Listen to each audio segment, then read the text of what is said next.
જય શ્રી કૃષ્ણ। આજે જો આ પ્રદર્શનનો આ બીજો ભાગ છે, તો બીજા ભાગમાં પણ અમે અલગ અલગ બધી કૃતિઓને જે આમાં આપેલું છે દ્રશ્યને તમને બતાવશું, તો તમે એન્ડ સુધી આ વિડીયોમાં જોડાઈ રહેજો અને વિડીયો જોજો।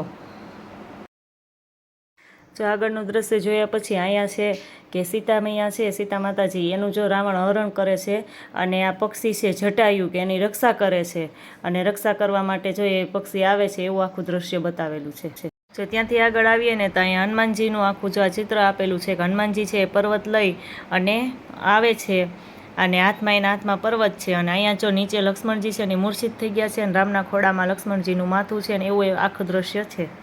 તો ત્યાંથી આગળ આવીએ ને તો અહીંયા સરસ મજાનો ઝૂલો આપેલો છે, અને ઝૂલા ઉપર રાધાકૃષ્ણ ઝૂલે છે, અને આ ઝૂલો છે એ સતત જો ચાલુ જ છે, એટલે આમ ઝૂલતો હોય ને એવું જ લાગે છે। જંગલની અંદર જ જો આખું એવું દ્રશ્ય ઊભું કરેલું છે।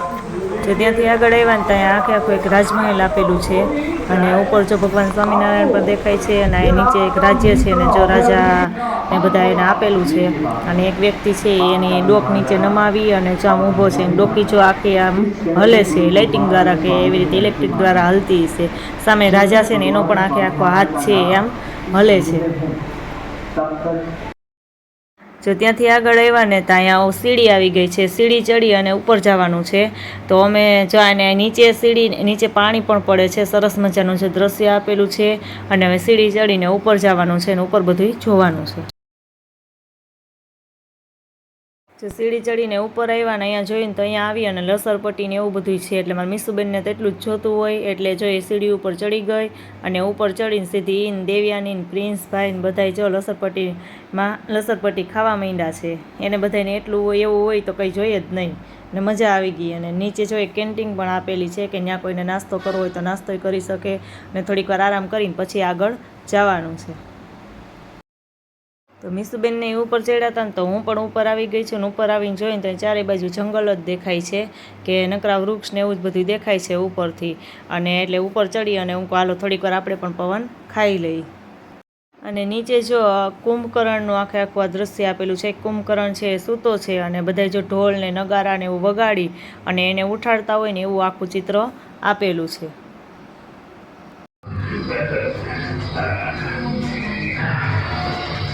ત્યાર પછી જો અહીંયા એક આખું બ્રિજ જેવું બનાવેલું છે, બહુ મસ્ત બ્રિજ જેવું છે, કે એની સામેની સાઈડ આપણે જવાનું છે, ને ત્યાં બધા દ્રશ્યને એવું જોવાનું છે, અને આનો આખા બ્રિજનો બહુ મસ્ત દેખાવ આવે છે।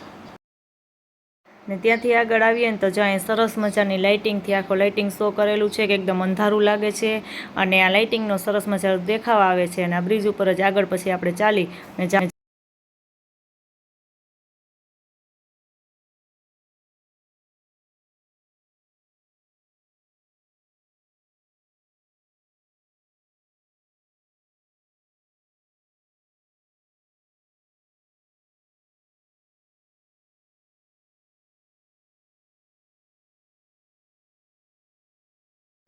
જો અહીંયા એક ચિત્ર આપેલું છે ને એમાં એવું છે કે ઋષિ છે એ શિષ્યને વિદ્યા બધી આપે છે, એવું જો એક ઝૂંપડીની અંદર જ ગુરુ અને શિષ્ય બે બેઠેલા છે એવું દ્રશ્ય આપેલું છે।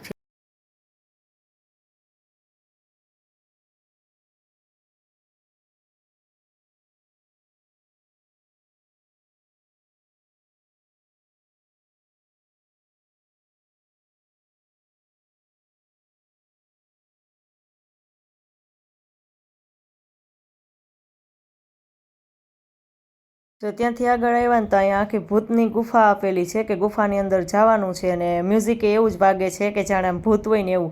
તો મીસુબેન ને પ્રિન્સભાઈને તો બી ગયા છે કે મમ્મી નથી જવું એમ, તો હવે જાય કે નહીં તો વિચાર કરીએ, ચાલો જઈ આવીએ।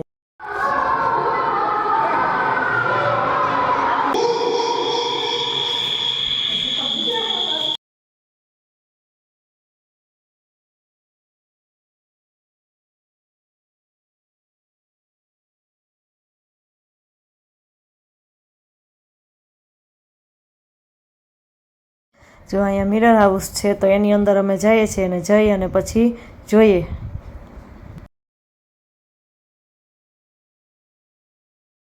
જો અહીં મિરર હાઉસની અંદર એન્ટર થઈ ગયા છીએ, અને મારા મીસુબેનની તો જો આગળ મારી પહેલાં વહી ગયા હતા, એને બધે જવાની બહુ ઉતાવળ હોય, અને જો મારી પહેલાં વહી ગયું હતું ને તો મને હાથ પકડીને બે લઈ જાય છે દેવ્યાનીને બે, કે આગળ બધું હાલ તને બતાવું એમ, એને આગળ જોઈ લીધું ને એટલે જો અહીં અલગ અલગ પ્રકારના અરીસા આપેલા છે અને એમાં આપણે છે ને અલગ અલગ પ્રકારના લાગીએ છીએ. તો દેવ્યાની અને મીસુબેન બે જો પોતે અરીસામાં કેવી લાગે છે જોઈને મ્યુઝિક વાગે છે ને તો ડાન્સ કરે છે ને બે જો એકદમ લાંબી લાંબી એવી લાગે છે એટલે એને જોઈને બે ડાન્સ માંડ્યું કરવા. જો અહીં એક અરીસામાં મેં જોયું ને તો હું એકદમ નીચી લાગું છું. જોતા આમ એમ થાય કે હાવ આપણે નીચા 52 રૂપિયા એવા લાગીએ છીએ. ચારે બાજુ અરીસા જ આપેલા છે ને આપણે કઈ દિશામાં જવું ને આપણે ખબર નથી પડતી એટલે આપણે રસ્તો અહીંયા ગોતવો પડે એવું છે. જો મીસુ અને દેવ્યાની છે ને અરીસામાં જોઈને પોતે કેવું લાગે છે જોઈને પછી ડાન્સ કરે છે કે એને તો અરીસામાં જોઈને ડાન્સ કરવાની મજા આવે. મીસુબેન જો બે દેખાય છે આ અરીસામાં કે બે ઉપર એની ઉપર એ પાછી એક હોય ને એવું લાગે છે.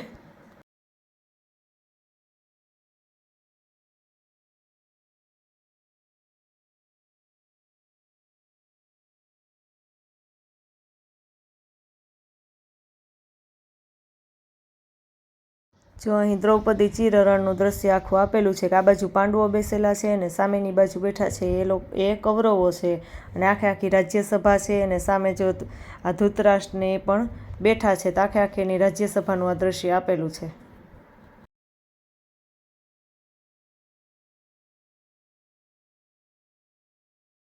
અહીં જો કૃષ્ણ ભગવાને એની ટટલી આંગળી ઉપર ગોવર્ધન પર્વત ઉપાડ્યો હતો ને એ આખું દ્રશ્ય આપેલું છે અને બધા ગોવાળિયાનું ને એનું છે. ગોવાળિયા જો લાકડી લઈ અને પર્વતને ટેકે રાખે છે એ બધું આખું દ્રશ્ય આમાં આપેલું છે.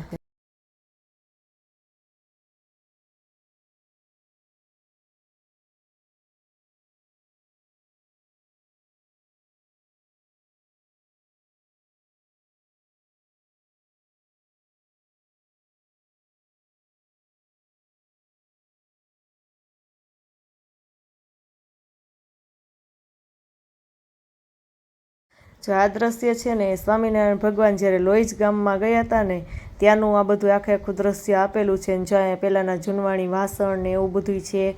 આ દરવાજા પણ એ જૂનવાણી છે. જો બાજુમાં એક કૂવો છે.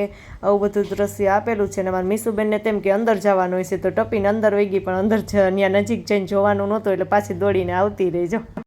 ત્યાંથી આગળ જો અહીં અંદર આવી ગયા છે આખું હોલ જેવું જ છે ને એની અંદર આ બધા દ્રશ્ય આપેલા છે કે આ બધું સરસ મજાનું જોવાનું છે. તો આગળ જોતા આગળ અમે જઈએ.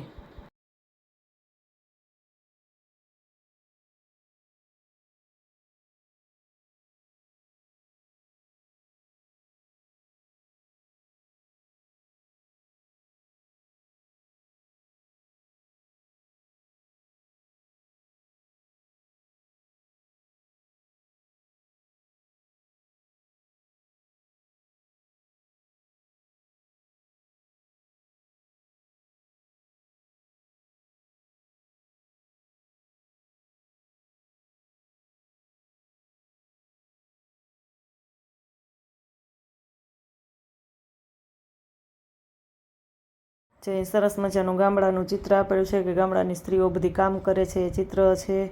ત્યારબાદ જો અહીંયા આગળ આવ્યા તો અહીંયા આગળ પણ સરસ મજાનું જો ગામડાનું જે દ્રશ્ય આપેલું છે. પછી અહીંયા એવી રીતે જ છે કે બધી જો ગામડાનો એક વચ્ચે કૂવો છે અને બધી સ્ત્રીઓ છે એ પાણી ભરે છે એવું આખું છે એ ચિત્ર આપેલું છે. ચારે બાજુ બસ બધા એવી રીતે દ્રશ્ય આપેલા છે ને અલગ અલગ બધું જે આ મૂર્તિ દ્વારા ને એવું બનાવેલું છે ને આપણે આગળ બધું જોવાનું છે. અહીં પણ જો વણઝારાનું આખું ચિત્ર આપેલું છે કે સામે બેસીને વણઝારા હોય ગાતા હોય અને પછી બીજા બધા જો બધાનું કામ કરે છે ને એવું આખું દ્રશ્ય આપેલું છે. અહીં જો સ્વામિનારાયણ ભગવાનની વિશાળ મૂર્તિ આપેલી છે અને અહીંથી નીચેથી તો આપણે જોઈએ ને તો બહુ મોટી લાગે છે. અને મારા દેવ્યાની બેન તો જો દોડીને સીધા ત્યાં ઉપર વહી ગયા ઉપર જઈ અને મારે જોવું એટલે છેક સુધી ઉપર વહી ગઈને સરસ મજાના જો બીજા બધા પણ દ્રશ્ય આપેલા છે. બધા મૂર્તિને એવું બધું આપેલું છે ચારેય બાજુનું આખું બહુ મસ્ત અહીંયા એ દ્રશ્ય છે. અને મૂર્તિ તો ખરેખર બહુ સરસ લાગે છે કે એનો બહુ સરસ દેખાવ આવે છે.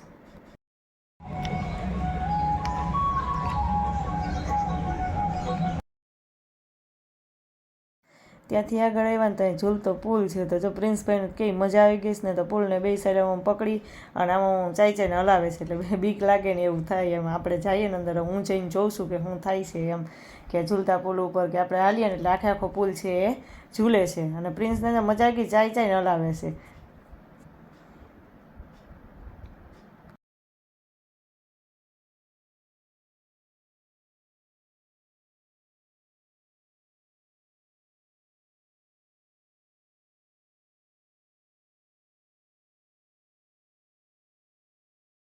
જો હવે અમે છે ને સાયન્સ સિટીની અંદર આવી ગયા છે અને અહીં આખું જે આપેલું છે કે કૂવામાંથી પાણી કેવી રીતે બહાર નીકળે એનું દ્રશ્ય આખું આપેલું છે. તો નીચે જો એક સ્વિચ આપેલી છે, એ સ્વિચ દબાવીને એટલે આખું આ ફરે છે. તો પ્રિન્સભાઈને મન થયું ને તો પ્રિન્સભાઈ જો સ્વિચ દબાવીને જોવે છે. જો ત્યાંથી આગળ આવ્યા ને તો સરસ મજાનું આખું ગામડાનું દ્રશ્ય બધું બતાવેલું છે. જો અહીંયા કુંભાર છે ને ચાકડા ઉપર માટલા ઘડે છે. પછી અહીંયા છોકરાઓ જો માસ્ટરજી પાસે બધું વિદ્યાલય છે એવું અત્યારની ભાષામાં ટીચર કહેવાય, પણ પહેલાં ભાષા માસ્ટરજી કહેવાય એટલે માસ્ટરજી કીધું. પછી જો અહીંયા દરજી છે એ કપડાં સીવે છે અને એક બેન જો એ કપડાં લઈને ઊભા છે, એક દરજી પાસે એક સિલાઈ કામ કરાવવા આવ્યા છે. પછી જો અહીંયા સરસ મજાનું એક મંદિરનું દ્રશ્ય છે અને બધાય જો મંદિરે દર્શન કરવા માટે આવ્યા છે અને બધા ઊભા છે એવું આખું દ્રશ્ય બતાવેલું છે. ત્યાર પછી અહીંયા જો સરસ મજાનો જૂનવાણી પટારો આપેલો છે. અહીંયા એક બેન જો આ જૂનવાણી ખાંડડિયામાં કંઈક ખાંડે છે. પછી જો અહીંયા ચક્કી આપેલી છે કે જે પહેલાં આપણે એમાં ઘઉં પીસીને એમાંથી લોટ બનાવતા કે લોટ કરતા એમ, એ એવી ઘંટી આપેલી છે. પછી અહીંયા એક બેન જો જૂનવાણી વલોણાથી છાશ વલોવે છે અને ઉપર જો બધા જૂનવાણી માટીના વાસણ આપેલા છે કે એ બધી વસ્તુ એકદમ જૂનવાણી જ આપેલી છે. પહેલાંનું જ જે ગામડાનું હોય એ બધું બતાવેલું છે. અને અહીંયા પણ અને અહીં બધું ગામડાનું કલ્ચર છે એ બતાવેલું છે કે પહેલાંના જમાનામાં ગામડામાં બધી કેવી વસ્તુ હતી, કેવું હતું, એ આખું દ્રશ્ય ગામડાનું અહીંયા ઊભું કરેલું છે. અને જ્યાં સામે દરવાજો દેખાય છે ને દરવાજો પણ એકદમ જૂનવાણી છે કે પહેલાંનો હોય ને એવું. અને અહીં પહેલાંના જૂનવાણી માટલા ને એવું બધું આપેલું છે.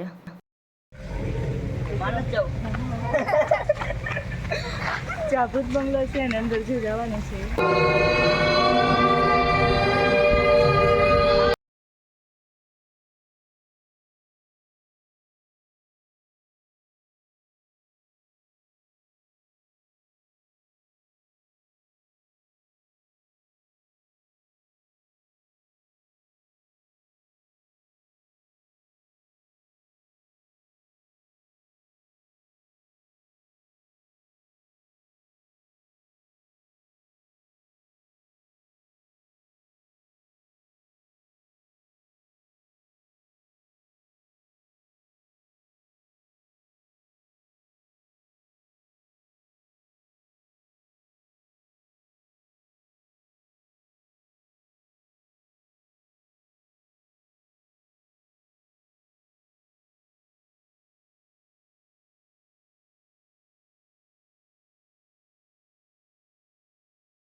આજનો આ વિડીયો અહીંયા પૂરો થાય છે અને આવતીકાલે તમને મંદિરની આરતીના દર્શન કરાવશું અને મંદિરનો જે લાઇટિંગ શો છે ને એ બતાવશું. તો તમે વિડીયોમાં કન્ટિન્યુ જોડાઈ રહેજો.